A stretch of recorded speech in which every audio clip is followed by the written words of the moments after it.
Tout d'abord, petit préambule pour la compréhension. Nos motos ont été envoyées en Europe par bateau depuis la Malaisie en février. Le trajet prenant environ 1 mois, nous avons décidé de profiter de cette période pour aller faire un tour en Indonésie.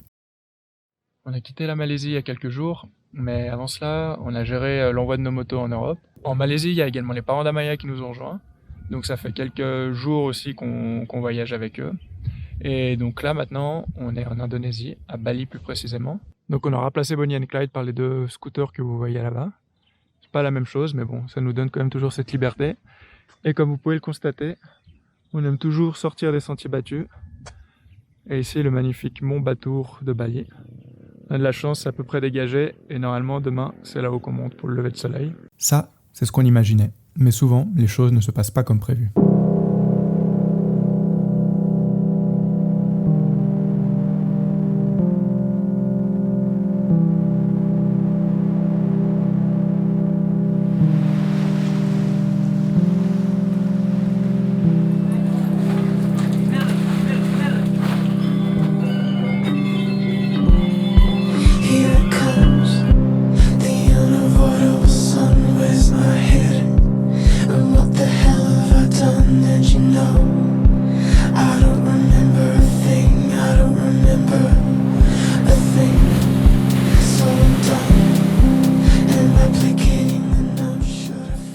Finalement, changement de plan, on voulait monter le mont Batur pour le lever de soleil, mais en se renseignant, en regardant sur internet, on a vu qu'il y avait une réelle mafia en fait qui appliquait leurs propres règles, qui forçait les gens à payer, qu'obligeait à prendre un guide, et on n'a pas envie de participer à ça.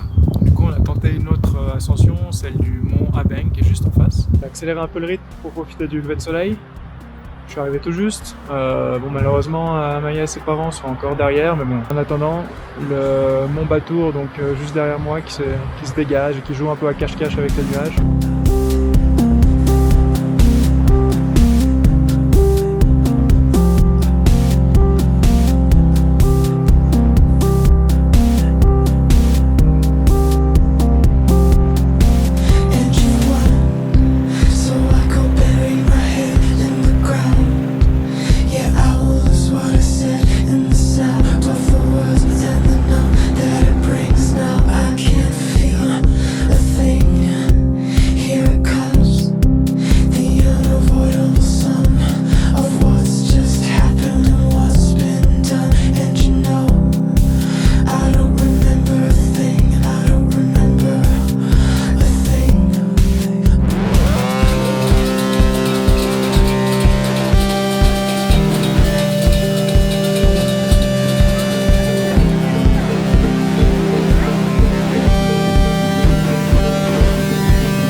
On est toujours à Bali, on avait loué des motos pour 19 jours ici. Et là, on s'est prêté d'aller à Java et ce matin, du coup, on a fait les 30 km jusqu'à les ports. Et une fois dans les ports, il y a la police qui nous a dit vous pouvez pas aller à Java. On était mais pourquoi? En fait, ces motos, tu peux pas aller à Java. J'imagine qu'il y a des façons, mais pour nous, c'était pas possible. Donc en gros, on a dû retourner à notre hôtel de la nuit précédente. Et comme la famille est adorable, elle va nous garder les motos pendant 4-5 jours. Et là, on attend un bus local, il y a Marvin qui fait gaffe, il y a un véhicule rouge, oui, c'est ça. Donc là, il arrive. Donc la suite après.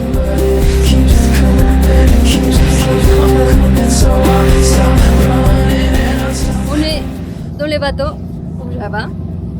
Donc l'idée, ça va être de gravir les Ijen, ces fameux volcans où il s'extrait encore du soufre, donc ça va être cool.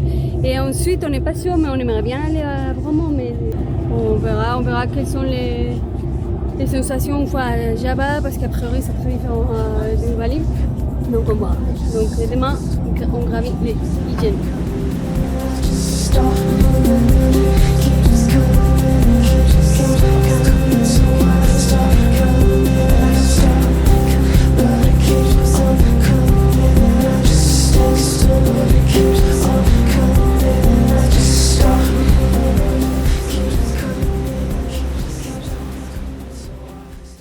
En direct depuis nos petites auberges. C'est 6h passées, 6h08 plus précisément. On s'est prêt à faire manger parce que dans quelques heures, on va aller à moto au pied du volcan Ijen, qu'on pense gravir. 20h38, c'est l'heure d'aller dormir. Minuit 14, on n'a pas trop dormi. Donc voilà, on va prendre les scouts et monter 45 minutes plus ou moins pour à peine 20 km. Voilà.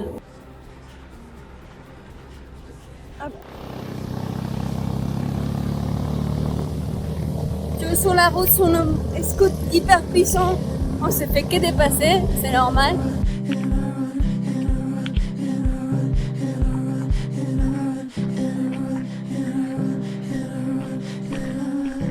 On est arrivé au début de la marche pour le volcan. Commencé à marcher là, ça commence gentiment. On a normalement pour 1 heure, 1 heure et demie. Ça devrait pas être trop difficile. Et comme Amaya l'a dit, on a un scooter tout pourri. Et du coup tellement pourri qu'à 2 on n'arrivait pas à monter. Donc heureusement, il y a un travailleur qui venait au volcan qui a pris Amaya derrière. Donc on a pu arriver grâce à ça. Et maintenant, on attaque la marche. On arrive à proximité du cratère. Ça commence à fortement sentir le soufre. Du coup, on s'est protégé les voies respiratoires un peu pour limiter les dégâts. On va voir à quel point c'est soutenable l'odeur parce que ça sent fortement l'œuf pourri. On avait de la peine à respirer, du coup on a loué le masque, on a un bon prix et on voulait pas risquer notre vie, donc voilà. On descend au cratère.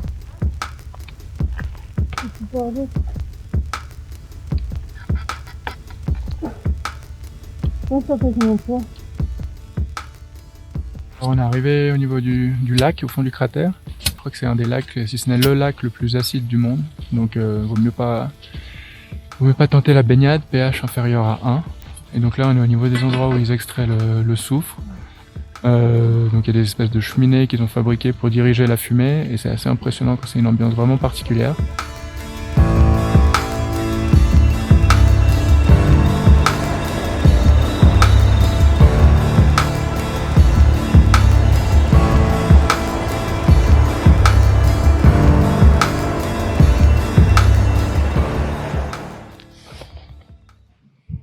Bon, le soleil se lève.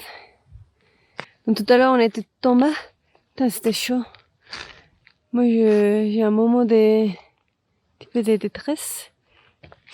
Même avec les masques, comme j'ai un peu d'asthme, j'ai eu peur, mais bon, c'est bien passé.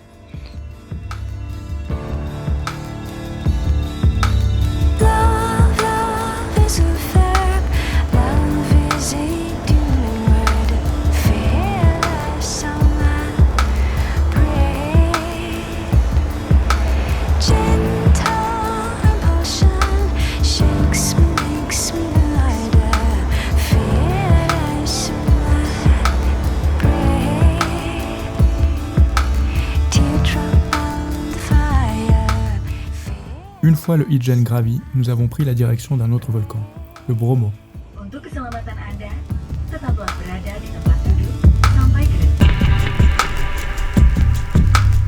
On est sur la route pour le volcan Bromo. On a loué des scooters, 2 cette fois, parce qu'on voulait réussir à monter jusqu'en haut. Et il faisait beau, et maintenant il fait assez moche, donc on risque de prendre la pluie. On va là-bas. Mais bon, pas bien grave, on a des ponchos.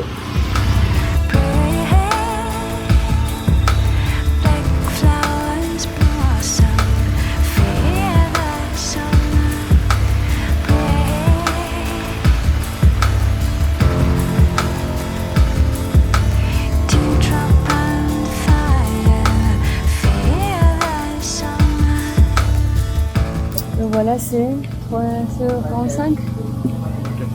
4h45. Thank you. Donc 4h et voilà, on va vers du pont de Bromo. Il fait très froid. On a les chaussures mouillées à cause de l'orage d'hier, donc c'est pas hyper agréable. Et on s'est arrêté dans une petite caouille à prendre un café parce qu'on a fait la moto en plus. Il y a des étoiles, donc ça va être beau. Voilà, on va. Is my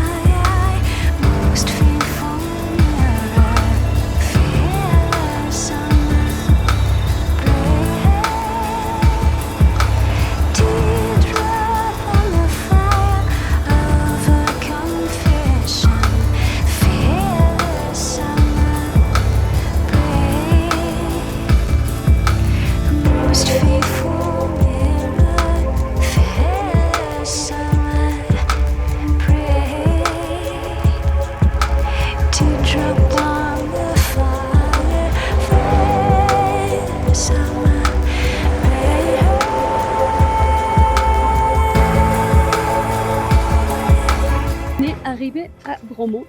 C'est le point plus éloigné de notre voyage.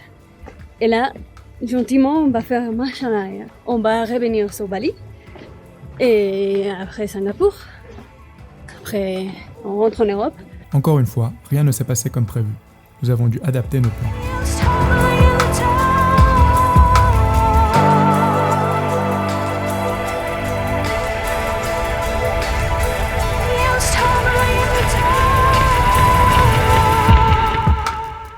C'est le 16 mars 2020. L'actualité dans le monde est que le monde est pris par un coronavirus. Mais hier, il y a une annonce officielle du gouvernement de Singapour comme quoi ils vont mettre le pays en quarantaine à partir de ce soir à minuit. Donc voilà, on va être en quarantaine jusqu'à les 31 où il y a notre vol direction de l'Europe qui sort. Et voilà, on va suivre nos plans si c'est possible quoi. 17 mars 2020. Donc on a décidé de ne pas aller à Singapour et prendre directement des vols depuis Bali à Malaga. Le problème actuellement c'est qu'il y a pas mal d'incertitudes parce qu'il y a des vols qui se cancellent, il y a pas mal d'overbooking, donc c'est un peu galère. Mais voilà, comme on est dans une situation où on arrive à la fin de notre visa, on ne peut pas les prolonger, il faut qu'on sorte du pays. Alors, il est temps de faire le point, je crois, parce qu'il s'est passé beaucoup de choses ces derniers temps. Donc, on a décidé de prendre un nouveau vol pour aller en direction de l'Europe et de l'Espagne, plus précisément. Sauf que ce vol a été annulé, en fait. Donc, on s'est rabattu sur l'option Singapour en faisant quand même la quarantaine et puis en voyant un petit peu ce qui passe, un petit peu au coup par coup. Sauf que le vol pour Singapour a également été annulé, donc on était déjà à notre 3e vol annulé, sauf erreur. Et donc on a décidé d'aller à l'aéroport en fait aujourd'hui, en fin de matinée, et d'essayer de trouver un vol. Donc finalement on a pris un nouveau vol, qui est assez particulier, c'est qu'en plus les seuls billets qui restaient c'était des vols en business class. Notre avion vole jusqu'en Turquie, on verra en Turquie au niveau du transit comment ça se passe et ensuite on devrait arriver à Paris. En attendant on va profiter de ce vol vu que ça va être grand confort et on profite déjà actuellement. Donc on perd pas espoir et c'est un peu.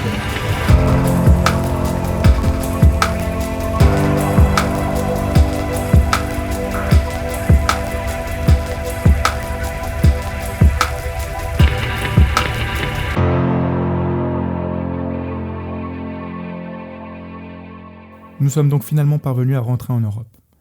Si le retour aura été plein de rebondissements, il ne gâche en rien l'exceptionnel périple que nous avons réalisé. 2 ans à parcourir plus de 60 000 km, à s'émerveiller devant des paysages, à rencontrer des cultures, à goûter à de nouvelles saveurs. 2 ans de vie intense, 2 ans d'aventure.